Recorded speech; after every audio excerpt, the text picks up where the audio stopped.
Hi guys, in this series of videos we're going to be looking at how to play 10 songs with 3 new chords. We've got a G major, a C major and a D major. And this is how we're going to play some really cool songs with just these 3 chords. The D we've covered before in the previous set of videos, how to play 3 songs with E, A and D.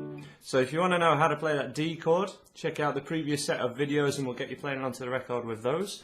But in this one we're going to be focused on a lot of songs which are in the key of G, which means that these songs are going to start on G, and also the other chords that we use with them, C and D, sort of fit in the family of G. When we start on a G chord, a C and a D sound really good when we play after it. So we're going to be covering how to play these, how to change between them, and a couple of different options you've got with these chords. So this is the normal standard way you will play a G major chord on any guitar. We have your middle finger on the thickest E string at the 3rd fret, which should be where you have a dot on the top of your guitar. Some don't, this one doesn't for example, but most standardized guitars do. That's where your middle finger goes. Your first finger goes on the 2nd fret of the A string. And then your 3rd finger is all the way down on the thinnest E string at 3rd fret again, so on that dotted fret. And if all those 3 are right on the tips of their fingers, some people have a habit of flattening off their 3rd finger when they go for this G chord, but I need you to make sure that they're on the tips of their fingers so that they all ring out great. And it should sound like that. So this is your standard G major chord from another angle. A couple of important points to note from this alternate angle is you want to make sure each finger is at this side of the fret and not at this side.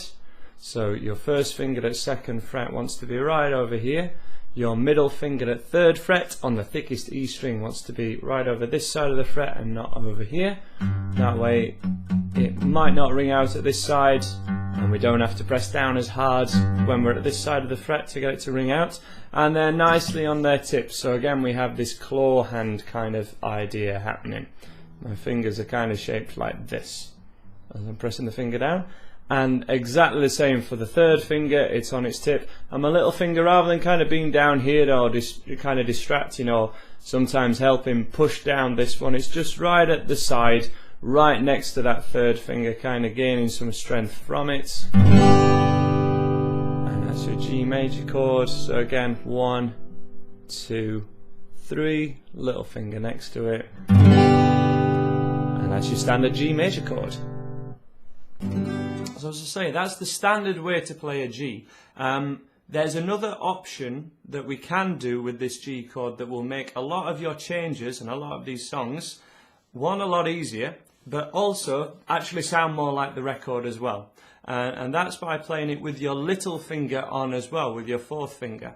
So from your standard G, we move your 3rd finger up a string, but at the same fret, and then we have your little finger, your pinky, on the thinnest E string where your 3rd finger was. So we've moved your 3rd finger up and replaced it with your little finger, and that sounds like this. Now to my ear, that actually sounds like a more pleasant and nicer sounding G. Compare it to the old way.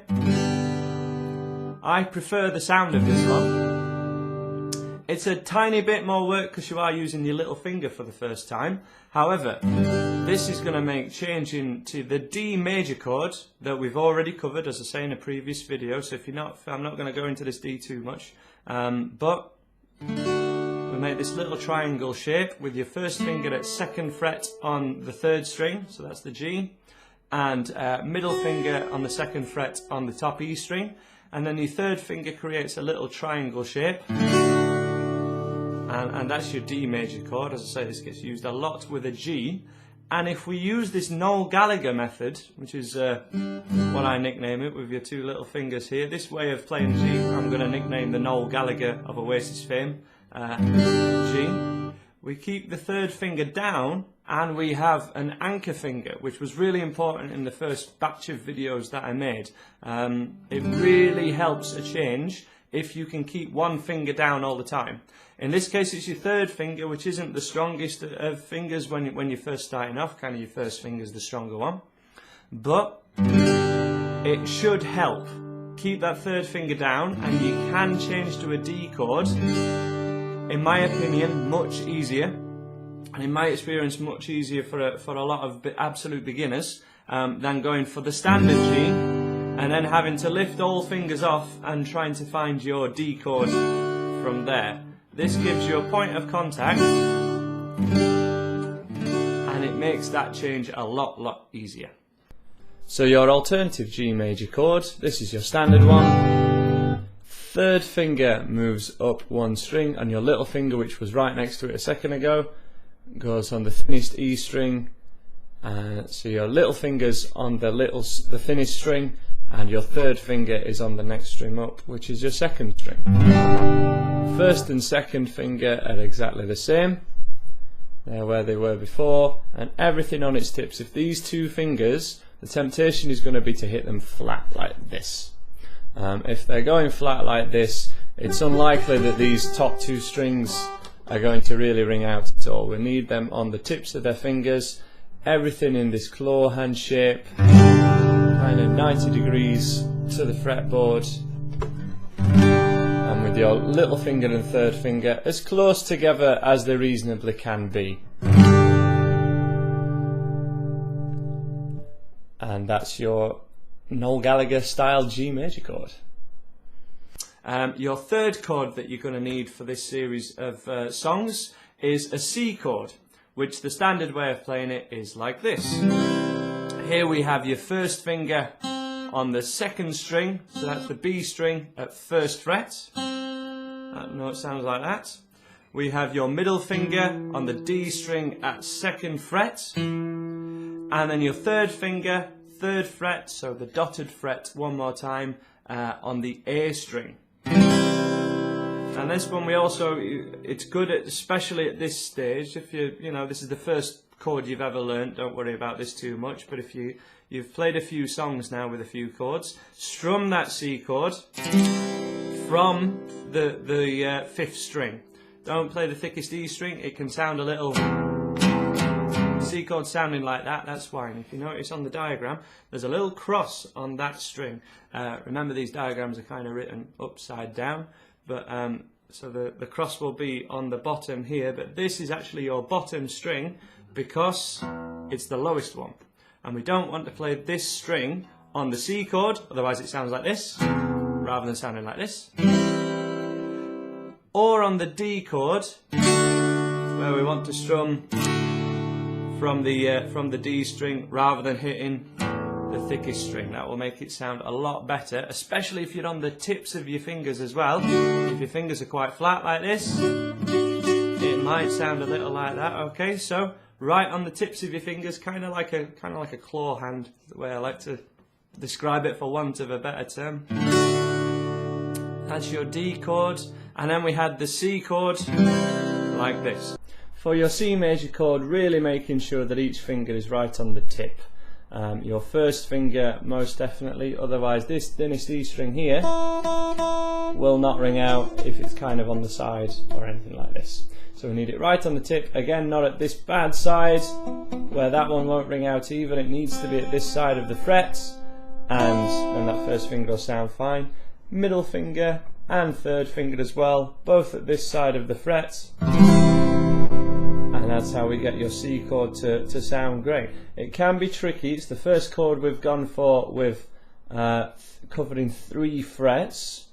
E or A only kind of cover these first 2, so everything might have been a bit of a squash before, and now we're really spread out. If you're really struggling, you can use a capo so that your frets get closer together, moving the C chord further up the fretboard, but there's no really other way of getting this chord to sound great other than doing it little and often and making sure that your C chord sounds great. Okay, we've got a couple of options with how to play this C chord as well as the standard way of doing it. This is going to be a very similar way to the option we had on the G, so the Noel Gallagher method as I like to describe it. When we play this C, that's a big change from both the G and the D. which the G to a D was quite a big change as well when you're first getting used to it. But what I would like to introduce to you is a way to play a C, which is a C add 9, which again sounds really great for a lot of these songs. This is actually the C that will be used in this song. This isn't a easy cheating beginner's C. This is a C that is used in songs because it sounds great. After you've done a few songs at this stage, I would like you to be able to change between a full normal G to a full normal C and the D. But to be able to do this in songs and get the sound of the record, this method is actually really used an awful lot, especially with these 3 chords in this sequence. So we have a G chord with the Noel Gallagher method. Play this with me now. So 3, 2, 1. This is your Noel Gallagher G. Then to play your C chord, we just move your first finger and your middle finger down 1 string.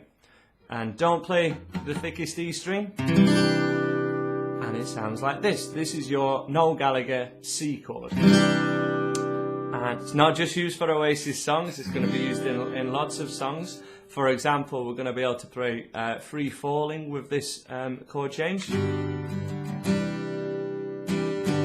then to a D. And that third finger is going to stay down the whole time, which, as I say, is going to make this a whole lot easier for you. But I just want you to know exactly what chords we're playing here. Also, for another song that we're going to be going for, Sweet Home Alabama.